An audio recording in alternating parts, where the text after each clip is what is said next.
Find the compound interest on 2000 rupees at 20% per annum for 1 year. The interest being compounded half yearly. అర్ధ సంవత్సరానికి ఒకసారి లెక్క కట్టే పద్ధతిన 2000 రూపాయలకు సంవత్సరానికి 20% చొప్పున ఒక సంవత్సరంకు అగు చక్రవడ్డీ ఎంత? ఇక్కడ ప్రాబ్లంలో ఏముంది మనకు? అర్ధ సంవత్సరానికి ఒకసారి లెక్క కడతారండి. కాంపౌండెడ్ హాఫ్ ఇయర్లీ అన్నాడు. అది బాగా అర్థం చేసుకోవాలి. అంటే మళ్ళీ ఇంట్రెస్ట్ ఏం చేసాం మనం? 20% పర్ యానం అన్నాడు. అది బాగా గమనించాలి. ఏమి సంవత్సరానికి ఎంత?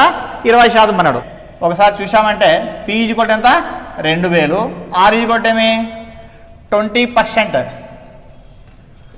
పర్ యానం మనకి కదా, సంవత్సరానికి అన్నాడు. కానీ లెగ్గట్టేది ఏమంటే మనకు హాఫ్ ఇయర్ లెగ్గడుతున్నాడు. హాఫ్ ఇయర్ లెగ్గట్టి ఎట్లా 1 ఇయర్కి ఎంత అవుతుందని చెప్పి అన్నాడు అనమాట.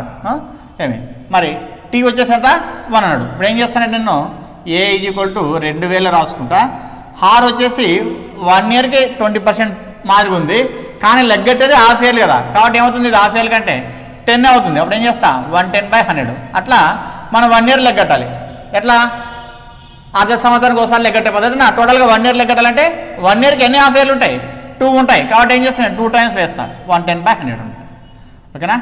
ఇప్పుడు 0 0 0 0. Next 2 zeros cancel. ఎంత? 20 × 121 2420. ఇది A. Next CI equal to 2420 - 2000 ఎంత వస్తుంది? 420 రూపీస్ అనమాట. ఇది ప్రాసెస్.